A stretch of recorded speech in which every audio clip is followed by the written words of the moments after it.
Sobrang nakakabilib ang mga single parent. Mapananay man o tatay na single parent ay laging handang gawin ang lahat para sa kanilang mga anak. Nagagawa nilang maging ina at ama ng sabay para sa mga itinuturing nilang kayamanan. Nandyan din na uunahin nila ang kapakanan ng kanilang kahit na masakit man o mahirap ito para sa kanila. Kung minsan nga ay mayroong mga pagkakataon kung saan hindi na nila magawang bigyan ng oras ang kanilang mga sarili dahil mas importante ang kasiyahan at kaginhawaan ng kanilang mga anak. Ang ating bida na si Kakushi ay isang ulirang single dad. Ang kanyang hanap buhay ay ang paggawa ng mga hindi kanais-nais na manga series.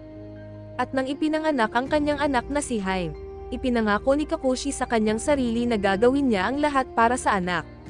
Ngunit, kinakailangan niyang itago ang kanyang tunay na profession mula sa bata.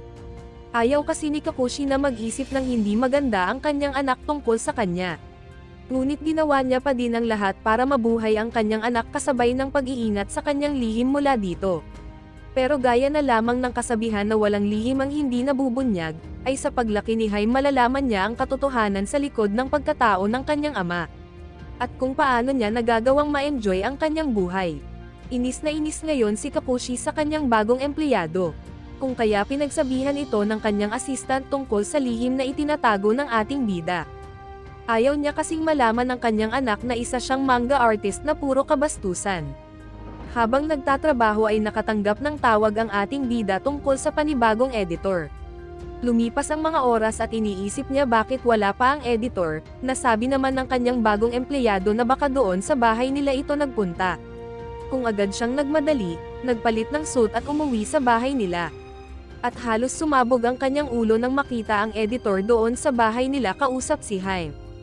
Galit na galit ang ating bida na tinanong ang lalaki kung bakit doon ito nagpunta. Ang inis ng ating bida ay mas lalo pang lumalala nang pabalik-balik si Haim sa silid at kung sino-sino ang iniisip nito na pinagkakamalan ang lalaki. Mabilis niyang dinrawingan ang damit ng lalaki na may suot ng kanyang merch. Upang hindi ito mapansin ng kanyang anak. Sumunod na araw habang naglalakad papunta sa kanyang opisina ay may naabutan siyang humihingi ng tulong dahil tinatangay ng agod ang pusa nito. Mabilis niya itong tinulungan, ngunit nang tinanong siya kung ano ang kanyang pangalan ay mabilis siyang nag-overthink na baka kapag binigay niya ang kanyang pangalan ay malaman ng kanyang anak kung ano ang kanyang trabaho. Kung kaya mas minabuti na lamang niya na dumiretso na sa trabaho kahit pabasang-basa siya. Sa opisina ng ating bida kasama ng kanyang mga assistant ay pinag-usapan nila ang tungkol sa sinabi ni Haim noong gabi. Tungkol sa mga bagay na importante sa kanila. Ang isa sa kanyang mga assistant ay sinabi na gumawa siya ng mga bagong series na iba naman ang genre dahil puro manga naman ang importante sa kanya. Samantalang ang isa naman sinabi na gumawa siya ng mango or bungo type of manga para mas sumikat pa siya. Nakipag-usap naman si Kakushi sa isa sa kanyang mga kaibigan na manga artist din at nanghingi ng tulong kung paano ba gumawa ng isang dark fantasy series. Ngunit wala lang din siyang napala sa kanyang kaibigan. Sa pagbalik ni Kakushi sa kanyang opisina ay stress na ang isa sa kanyang mga assistant dahil hindi nito makuha ang pinapagawa niya. Nagyabang naman ang kanilang editor at sinabi na ang isang editor ay tagagawa ng mga bagay na hindi kayang gawin ng isang artist. Sa gitna ng kanilang pag-uusap-usap ay dumating ang isa pang assistant ng ating bida.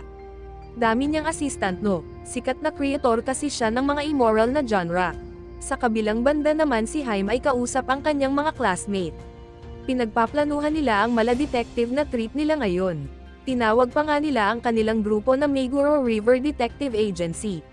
Sa gitna ng kanilang pag-uusap ay sinabi ni Haim na hindi siya pwedeng pumunta sa taas ng bundok dahil sa isang monster. Hindi naniwala ang kanyang mga kasama, sakto naman na dumating ang kanilang guro at ito ang nag-explain ng tungkol sa monster kuno na gawa-gawang kwento ni Kakushi kay Haim. Takot na takot man ay nagpatuloy pa din ang grupo ng mga batang ito sa kanilang investigasyon na gagawin. Takot na takot ang mga bata na nagtatakbo nang habulin sila ng isang lalaki. Mabuti na lamang at nakasalubong sila ni Kakushi.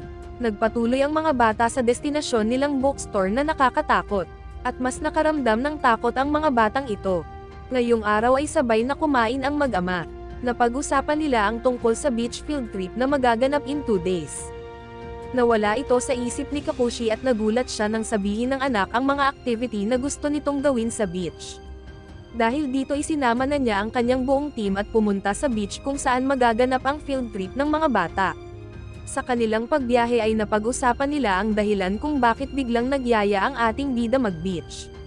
Nang makarating sila sa cabin na kanilang pagsestayan ay sila pa ang naglinis nito. Ang ating bida naman ay sinilip kung anong activity na ang ginagawa ng anak. Nahuli naman siya ng guro nito at tinanong kung ano ang kanyang ginagawa doon. Nagdahilan siya sa teacher ng anak na nasa company trip siya. Nang marinig ni Kakoshi ang activity na gagawin ng mga bata ay agad siyang bumili ng salagubang na mahuhuli ng kanyang anak. Ang overacting na tatay na tila ba lahat na lang ng bagay na gagawin ng kanyang anak ay kailangan niyang pakialaman. Pakiramdam kasi niya kapag may pumalpak sa kahit na anong ginagawa ng anak ay mae-expose dito ang sekreto niya. Pinagsabihan naman ng guro ang tatay na huwag masyadong alalahanin ang anak. Maaari kasi na alam nitong may kulang talaga ngunit, hindi na lamang nito iniisip. Dito ay napaisip ang ating bida. Kung kaya bumalik na siya sa kanilang cabin at sinabi sa mga kasama na magsiswimming na sila. Ngunit bigla naman bumagsak ang napakalakas na ulan. Kasabay noon ay ang pagkawala ng kuryente at ramdam na ramdam ng guro ang pagiging bored. Hindi naman makapaniwala ang lahat sa isa sa kanilang mga kasama na ngayon ay nagdo-drawing na. At ang ending ay lahat sila ay nag-drawing na. Good thing dahil nakapag-come up sila sa isang magandang panibagong manga. Ngayong araw naman ay bonding moment ng mag-ama. Nagpunta sila sa isang trade fair, ngunit nang mapansin ng ating bida na ang mga mask ng manga niya ay binibenta sa lugar na ito ay nagpanik siya agad. Mabilis niyang tinawagan ang kanyang editor, at sakto naman napapalapit na din ito sa kanya kung kaya pinagalitan niya ito. Kung kaya upang maiwasan na makita ito ng anak binili na ni Kakoshi ang lahat. Ngunit sa sumunod na stall ay ganun din may mga merch niya kung kaya binili na niya agad muli ang mga ito. Hanggang sa halos lahat ng stall doon ay nabilihan niya dahil ang mga merch niya ang tinda. Sumunod na araw gulat ang buong opisina nang may dumating na mga polis. Mayroon daw kasing nag-report na may kakaiba silang kinikilos dahil sa dami nilang pagkain na dinadala araw-araw. Kung ano-ano ang nakita ng mga polis sa loob ng silid at nami-misinterpret nito ang purpose ng mga gamit na iyon. Mabuti na lamang ang isa sa mga tauhan niya ay ipinaliwanag na mga manga artist sila. At umalis naman na ang mga polis. Ngayong araw ay walang paglagyan ng stress ni Kakoshi, lahat kasi ng kanyang mga assistant ay injured. Kung kaya kinakailangan niya maghanap ng bagong assistant. Bilib naman silang lahat dito dahil napakabilis nitong gumawa tas magaling pa. Sa kabilang banda naman isinama ni Haim ang kanyang mga kaibigan sa kanilang bahay. Ngunit nakaramdam ang bata ng pagtataka at lungkot nang tanungin siya ng mga kaibigan kung mahirap lamang ba sila. Hindi ito naiintindihan ni Haim kung kaya nanahimik na lamang siya. Isang gabi pagkagaling sa opisina, ay kinabahan si Kakoshi nang maabyutan ang anak na nakabagsak sa sahig. Pagod na pagod kasi ito sa paglinis ng bahay, at nagulat siya nang tanungin siya ng bata kung mahirap lang ba sila dahil wala silang katulong. Naintindihan naman ng bata na average person lamang ang kanyang ama, kung kaya nagpresenta siya sa ama na kung maaari ay siya na ang bahala sa bahay. Kinabukasan ay dinala ng ating bida ang kanyang problema na naghihirap siya sa opisina. Kung kaya ang kanyang mga tauhan ay nag-isip ng paraan kung saan sinabi din ng mga ito na hindi nila hahayaan na maghirap ang kanilang boss. Nagsuggest ang mga ito na mag-upgrade sila ng mga gamit. Bukod doon ay sinabi din ng mga ito na maaaring sumikat ang kanilang boss maging sa ibang bansa. Sa sumunod na araw ay kumuha na sila ng kasambahay. Ang dalaga ay mula sa bansang Indonesia. Excited si Haim sa hinandang pagkain ng dalaga. Nang sumapit ang gabi nakiusap ang bata sa kanyang ama na kung pwede din ba niya matutunan ang pagluluto ng pagkain na sinang-ayunan naman ng ama. Ang topic ngayon sa opisina ay ang pagiging health conscious ngayon ng ating bida. Gusto niya kasing maging malakas at healthy dahil papalapit na ang sport festival sa school ng kanyang si Haim. Binigyan siya ng kung ano-anong suggestion ng kanyang mga assistant na hindi niya inaasahan kung ano-ano ang sasabihin ng mga ito. Sa pag-uwi naman ni Kakoshi sa kanilang bahay ay nagulat siya nang may bisita si Haim. Nakipagkwentuhan silang mag-ama sa dalaga, at masaya sila nang umuwi ito. Sumunod na araw pumasok sa isang cooking class ang ating bidang ama. Gusto niya kasing matutunan ang paggawa ng isang masarap at presentable na bento box para sa araw ng Sport Fest. Matapos doon ay kasama niya si Haim na dumaan sa isang flower shop. Hindi naman inaasahan ni Kakushi ng pagpunta niya sa boutique shop kung saan niya kinukuha ang suit niya ay naibenta na ito. Ngayon nga ay binigyan siya ng ibang klaseng suit. All white ang ganap ng kanyang forma. Dahil sa pag-overthink ay tumambay na muna siya sa park. Araw na ng sport fest ni Haim, at hindi maintindihan ni Kakushi ang mga babaeng kasama niya ngayon. Ang mga ito kasi ay na-misinterpret siya at akala ng mga ito na gusto sila ng ating bidang ama. Kung kaya nagpabida sila kay Haim. Ang topic ngayong araw ay ang penne. Nagulat ang ating bida na ang kanyang mga assistant ay bago pa man naging manga artist ay mayroon na palang mga penne. Hindi gaya niya na ginamit ang sarili niyang pangalan. Hindi naman inaasahan na pagdating niya sa kanilang bahay maabutan niya si Haim na sumusulat ng gusto nitong maging penne. Ipinaliwanag naman ng bata kung bakit bigla niyang naisipan na gumawa ng ibang pangalan. Hanggang sa araw nga na ito ay stress pa din si Kakushi tungkol sa kanyang pen name issue.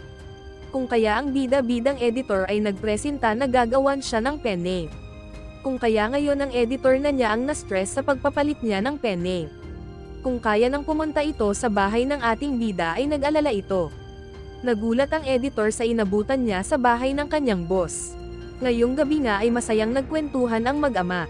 Tinanong ni Haim si Kakushi kung pwede sila mag-bonding at mag-drawing na dalawa. Prepared ang bata dahil mayroon pa itong sketchpad. Dahil sa panibagong trip ng anak, panibagong isipin na naman ito para sa kanya. Kung kaya pagdating sa kanyang opisina kinabukasan ay nag-practice siya mag-drawing ng hindi ganon kagandahan na bagay. Pero laging maganda ang nagagawa niya. At sa kanyang daan pa uwi ay napansin niya ang isang karatula ng isang art class. At mas matimbang sa kanya ang kanyang anak kung kaya nag-enroll na siya doon. Hindi naman inaasya ni Kakushi na ang instructor sa art class na iyon ay ang kanilang bisita noon. At dito niya din nalaman na nagpa-practice din pala si Haim kasama ang babae. Pinakita nito ang nagawa ni Haim noon, at doon na-motivate ang ating ulirang ama na kailangan niya galingan. Kung kaya sinimulan niya na, ngunit napansin ng instructor na ang way ng drawing niya ay pang manga. At malungkot na siyang lumabas sa art class na iyon.